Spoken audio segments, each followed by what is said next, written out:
Thank you for joining us today. You're getting this video as part of the auxiliary groups that will be attending the football championships here this week. Thank you for your attendance and support of your team. So the football championships are going to be held in Waco, Texas at Waco ISD Stadium. Thank you, Waco ISD, for allowing us to return. One of the big things is when you get to the stadium, what do you do? So I'm going to have Steve Fahulan, our Director of Athletics, talk to you a little bit about entry into the stadium.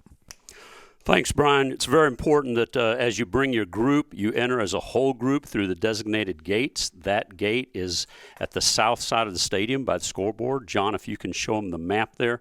We will have restrooms available and open when you arrive at the stadium, but we do want the buses to drop off and pick up at this spot at the south end of the stadium by the scoreboard. Bands and drum lines, you will set up in the stands where we direct you.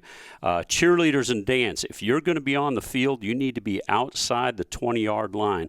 And keep in mind, especially for our cheer teams who may be stunning, the sidelines are very tight, so make sure you limit the materials that you bring to the sideline if possible. Any other spirit groups, we are not going to allow sideline access for that. Brian, you want to talk about marching bands? So, as we get ready for the championships, you may be a field band, a marching band, or a drum line. We accept all three. Your ticket's good here at the TAPS Football Championships.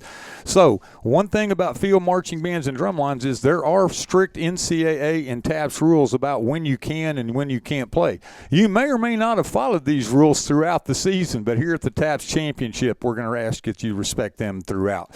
So, when can I play and when can I not play? You can play during pregame, halftime, postgame, the time between the quarters and timeouts, except for injury timeouts. But regardless of when you play, you must stop playing prior to the referee's whistle for ready to play.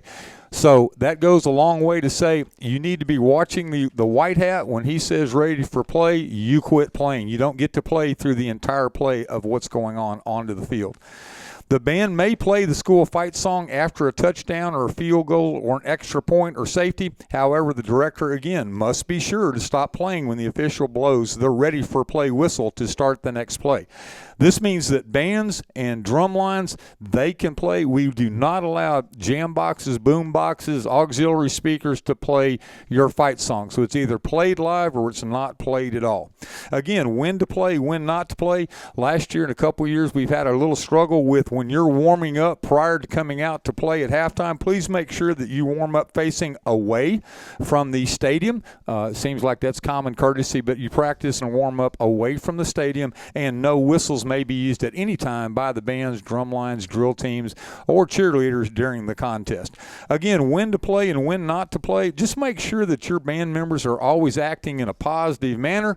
Don't do anything to distract or negatively affect the opposing team. Sometimes that might be the point of why you have a horn or a drumstick in your hand, but make sure you play at the appropriate, not inappropriate time, so make sure you're playing appropriate music and there's no taunting of the opposing team. If you plan on performing at halftime, whether it be in the stands or on the field, please make sure that you complete the form that goes along with this video. Let us know you plan on attending. Steve, tell us a little bit more about cheerleaders, dance teams, and the like. Sure. One thing that's really important to remember is that we do not allow any auxiliary sources of music. So please leave any speakers, jam boxes, anything else that's going to provide music. Leave those things on the bus, as they cannot be used inside the stadium. The only music that is going to be allowed shall be from the stadium sound system. So if you have something where you're going to perform at halftime, please bring that music up to us, and it will be taken up to the press box for halftime. Cheerleaders and dance teams, remember that you may cheer at any time while you're on the sidelines, but please remember, as we said before, the sidelines are very tight. Make sure you plan accordingly. There's a wall there, and if you're stunting, we need to make sure that you stay a good distance from the wall there so that you don't get hurt. You can only come onto the field if the play has been stopped for a timeout, usually at a quarter change or the beginning of halftime.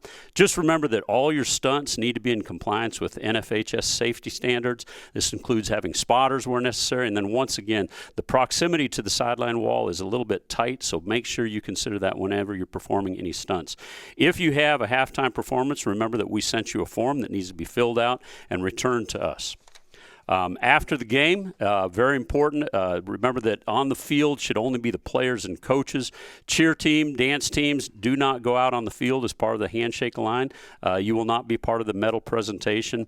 You are not allowed access to the field from the stands following that contest. Brian, you want to talk about other spirit groups? I think the big thing is we're glad to have you, and it's part of the exciting atmosphere that goes with football, but everybody's got to be in their place at the right time and in their right place.